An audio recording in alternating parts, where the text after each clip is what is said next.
Hello વિદ્યાર્થી મિત્રો, એજ્યુકટેકનો ચેનલમાં આપનું સ્વાગત છે। આજે આપણે શીખીશું ધોરણ 8 વિષય સામાજિક વિજ્ઞાનની તારીખ 17/8/2026ના રોજ લેવાનારી ત્રિમાસિક કસોટીના મોડલ પ્રશ્નપત્રનું સોલ્યુશન। વિદ્યાર્થી મિત્રો, અહીં આપેલું પ્રશ્ન પેપર માત્ર નમૂનારૂપ છે।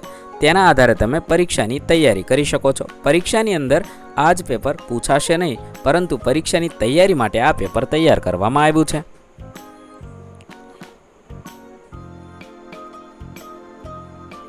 આપેલ પ્રશ્નપત્ર 40 ગુણનું રહેશે।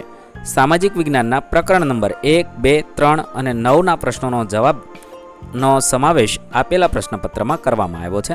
તારીખ 17/8/2026ને સોમવારના રોજ લેવાનારી પ્રથમ ત્રિમાસિક કસોટી માટે ખૂબ જ ઉપયોગી બનશે। પ્રશ્ન નંબર 1, નીચે આપેલ પ્રશ્નોના આપેલ વિકલ્પોમાંથી સાચો જવાબ શોધીને લખો। 1, ભારતમાં અંગ્રેજ સત્તાનો પાયો કયા યુદ્ધથી નંખાયો? 4 ઓપ્શન આપેલા છે। સાચો જવાબ થશે એ, પ્લાસીના યુદ્ધથી નંખાયો। સવાલ નંબર 2, મહાલ શબ્દનો પ્રયોગ થતો ખાલી જગ્યા શાના માટે થતો? બી, ગ્રામના સમૂહ માટે થતો। 3, તમારે લબાડિયા સમુદાયની જનજાતિને મળવું છે તો તમે હાલના કયા રાજ્યની મુલાકાત લેશો? 4 ઓપ્શન આપેલા છે। સાચો જવાબ થશે ડી, આંધ્રપ્રદેશની મુલાકાત લેશું। 4, ઉલ ગુલાન ચળવળનો પ્રભાવ દક્ષિણ બિહારના કયા વિસ્તારમાં હતો? 4 ઓપ્શન આપેલા છે। સાચો જવાબ થશે ડી, છોટા નાગપુર। 5, બિરસા રાજનો ધ્વજ કયા રંગનો હતો? 4 ઓપ્શન આપેલા છે। સાચો જવાબ થશે બી, સફેદ રંગનો હતો। પ્રશ્ન નંબર 2, નીચે આપેલ ખાલી જગ્યા પૂરો। 1, રૈયતવારી પદ્ધતિના પ્રણેતા કોણ હતા? તો થોમસ મુનરો। 2, પહેલા યુરોપીય દેશ ગળીનો પુરવઠો ખાલી જગ્યા દેશમાંથી મેળવતા? તો કેરેબિયનમાંથી। 3, સંથાલ જાતિના આદિવાસીઓના સમૂહ ઝારખંડ રાજ્યના ખાલી જગ્યા આસપાસ રહેતા? તો હજારીબાગ આસપાસ રહેતા હતા। 4, પંજાબના પહાડી પ્રદેશમાં ખાલી જગ્યા આદિવાસી સમૂહ રહેતા વન ગુજ્જર રહેતા હતા।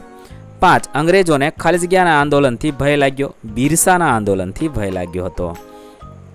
પ્રશ્ન નંબર 3, જોડકા જોડો। વિભાગ એ સાથે બી ને જોડવાનું છે। પહેલું, રાણી લક્ષ્મીબાઈ તો ઝાંસી। 2, નાના સાહેબ પેશવા તો કાનપુર। 3, કુંવરસિંહ તો બિહાર।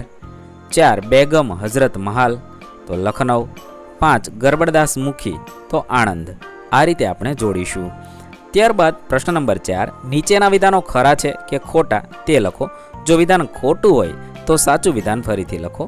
1, યુરોપથી ભારત આવવાનો નવો જળમાર્ગ પેસિફિક મહાસાગરમાંથી પસાર થાય છે। વિધાન ખોટું છે।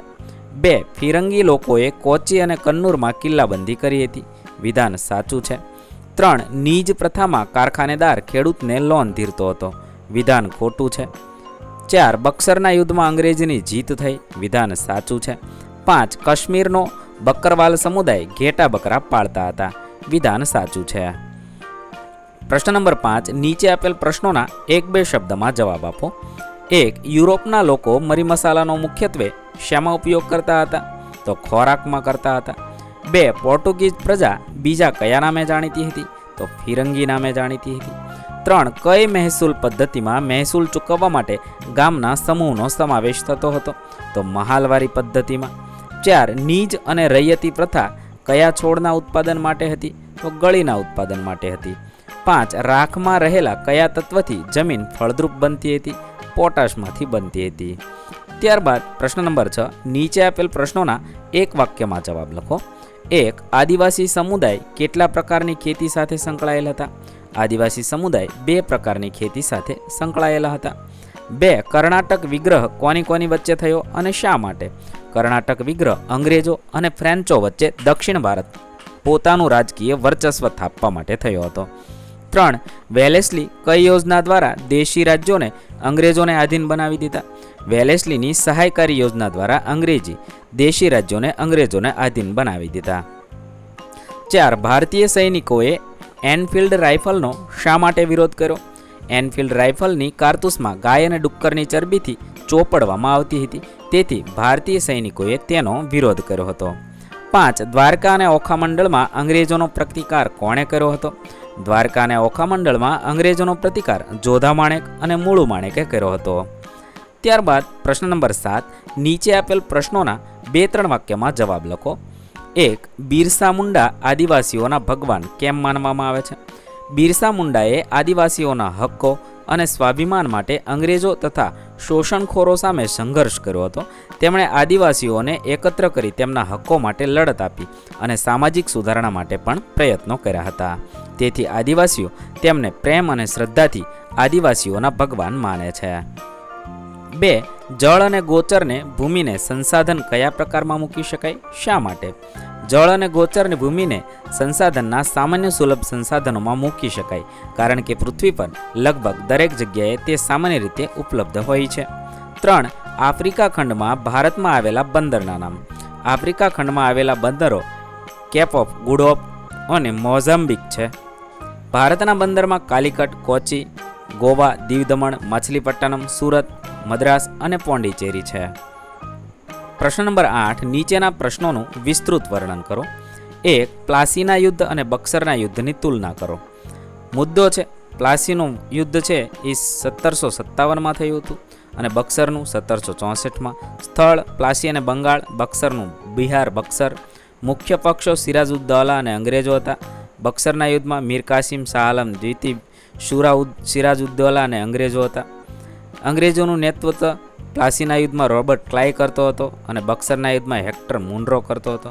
પરિણામ અંગ્રેજોનો વિજય થયો અને બંગાળમાં તેનો પ્રભાવ વધ્યો અને બક્સરના યુદ્ધમાં અંગ્રેજોનો નિર્ણાયક વિજય થયો અને ભારતમાં તેમની રાજકીય સત્તા વધુ મજબૂત બની. પ્લાસીના યુદ્ધથી ભારતમાં અંગ્રેજી સત્તાના પાયા મજબૂત થયા, જ્યારે બક્સરના યુદ્ધથી અંગ્રેજોની સત્તા વધુ મજબૂત અને વિસ્તૃત બની હતી. 2. જનજાતિઓની સ્થિતિ વર્ણવો. અંગ્રેજોની વેપારી શોષણ નીતિને કારણે ઘણા પ્રદેશોમાં ખેડૂતો અને જનજાતિ પ્રજાએ બળવા કર્યા.